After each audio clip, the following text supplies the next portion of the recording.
Peter s'est endormi en colère parce que son père venait de lui annoncer quelque chose d'horrible, mais il s'est réveillé le lendemain à cause d'un bruit épouvantable. Le véhicule de son père, volé depuis longtemps, se trouvait dans l'allée, et un homme âgé qu'il n'avait jamais rencontré en était sorti pour lui raconter une histoire choquante. La veille a été terrible pour Peter. Son père, Henry Jenkins, l'avait invité à dîner avec sa sœur Rosie. Il lui avait expliqué qu'il allait tout léguer à Rosie dans son testament et qu'il espérait que Peter le comprendrait. Mais ce n'est pas juste. Pourquoi ne pouvons-nous pas partager équitablement ? Demanda Peter, choqué par cette révélation insensée. Il avait toujours su que Rosie était l'enfant chéri de son père, mais là, c'était au-delà de tout ce qu'il avait pu imaginer. Parce que Rosie a une famille et des enfants. Elle en a plus besoin et le mérite davantage, répondit-il en haussant les épaules comme si c'était la chose la plus naturelle au monde. Papa, j'ai à peine 30 ans. J'aurai une famille à un moment ou à un autre, rétorqua Peter, fronçant les sourcils devant le raisonnement de son père. Cela n'a pas d'importance. En fin de compte, si estime ma décision. Je voulais juste te le dire pour qu'il n'y ait pas de problème à l'avenir, termina Henry. Rosie lui sourit et le remercia. Mais Peter regarda sa sœur avec étonnement. Tu es d'accord avec cette décision ? Elle haussa aussi les épaules et fit une moue sur ses lèvres. Bien sûr. Pourquoi ne le serais-je pas ? À sa grande surprise, elle rit. Peter ne pouvait plus et sortit de la maison de son père, avec l'intention de ne jamais y revenir. Il en avait fini avec eux. Il était clair que le vieil homme ne le considérait pas comme l'égal de Rosie pour une raison folle. En rentrant chez lui, il se souvint de toutes les autres fois où son père avait favorisé sa sœur, ce qui lui mit le feu aux poudres. Sa mère était morte des années plus tôt, et Peter détestait cela. Elle aurait pris sa défense et serait intervenue. Hélas, il se rendit compte qu'il était désormais seul au monde, à l'exception de ses amis.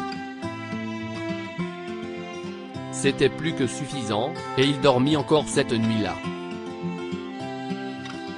Malheureusement, son sommeil fut interrompu par un bruit horrible tôt le lendemain. Qu'est-ce ce qui se passe ? Marmonna-t-il en se réveillant. On aurait dit que quelque chose grondait au loin, mais le bruit se rapprochait de plus en plus, ce qui l'inquiéta. Il sauta de son lit et se dirigea rapidement vers la porte d'entrée. Une fois dehors, il découvrit une vieille voiture qui s'arrêtait dans son allée.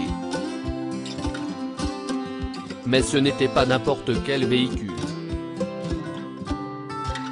C'était la vieille voiture de son père, volée lorsque Peter était enfant. Son père l'aimait beaucoup, car il l'avait restaurée lui-même, et quand il était petit, Peter avait rêvé de la conduire un jour.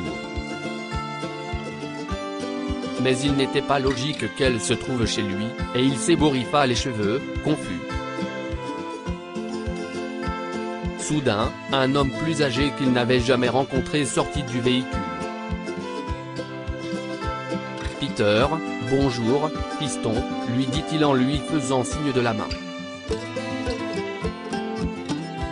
Peter s'approcha et serra la main de l'homme. « Bonjour. Je suis désolé, mais est-ce qu'on se connaît ? Non, mon garçon, répondit l'homme en riant. Je m'appelle Carl Gordon. Je suis un ami de longue date de ton père. Oh, d'accord, acquiesça Peter. Est-ce que si est la voiture volée de mon père? Oui, si est ça, petit, a commencé Carl. Et maintenant, elle est à toi. Le vieil homme lança les clés à Peter, qui faillit ne pas les attraper. Il est resté bouche bée et son regard est devenu confus. Je ne comprends pas ce qui se passe. Eh bien, je vais te dire. Il y a des années, ton père me devait une tonne d'argent et il m'a donné la voiture en guise de paiement. J'ai essayé de l'entretenir, mais j'admets que j'ai été négligent. Il est évident que le moteur doit être remplacé. Il est un peu bruyant en ce moment. Mais si est une belle voiture et il serait facile de la réparer, a expliqué Carl. Maintenant, elle est à toi. Mais pourquoi? Carl inspira profondément. Parce que j'ai entendu ce que ton père t'a fait. Il me l'a dit hier soir et m'a dit que c'était la bonne chose à faire. Mais je ne suis pas d'accord. Alors tu devrais au moins avoir cette voiture. En fait, j'ai une autre surprise pour toi. Ton père m'a fait perdre de l'argent plusieurs fois par le passé. Il commettait toujours des erreurs stupides et se montrait arrogant, et je gagnais toujours. L'homme plus âgé lui fit signe de s'approcher du coffre et de l'ouvrir.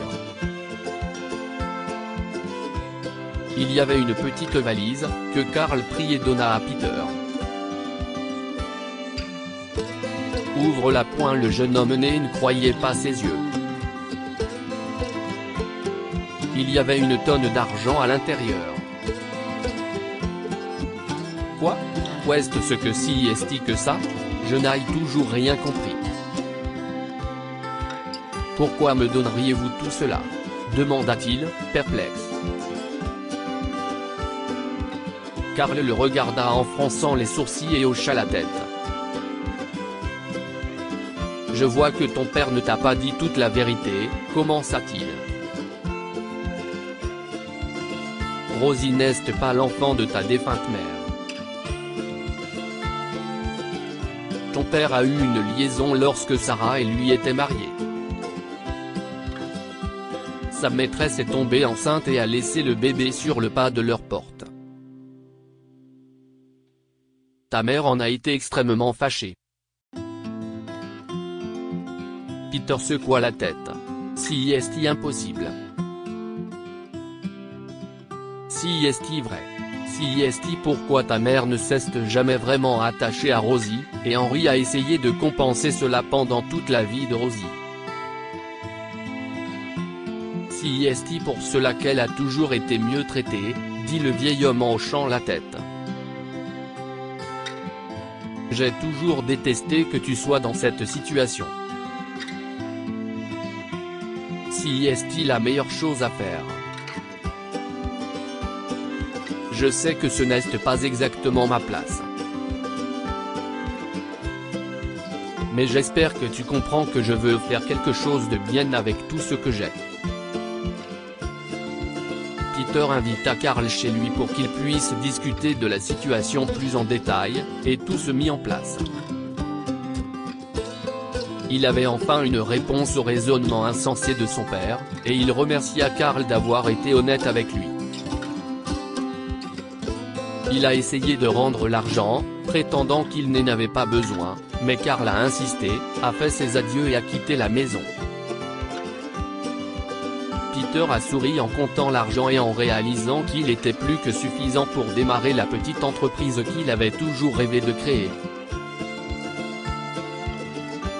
Il a également remplacé le moteur de la voiture par ses propres moyens.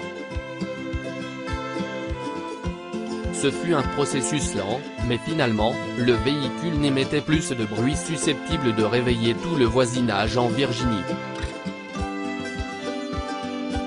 Rosie et son père ont fini par découvrir l'existence de la voiture et ont menacé de l'enlever, mais Carl avait déjà réglé toutes les formalités administratives et ils n'ont rien pu faire.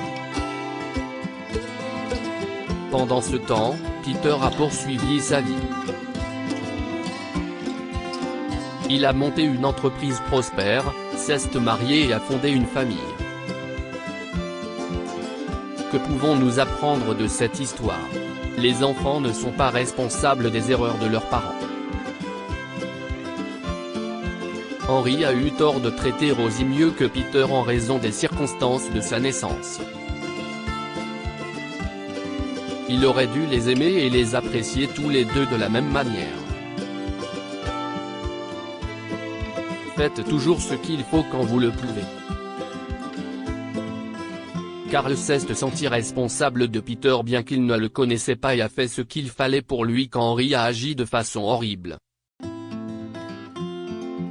Partagez cette histoire avec vos amis. Elle pourrait égayer leur journée et les inspirer.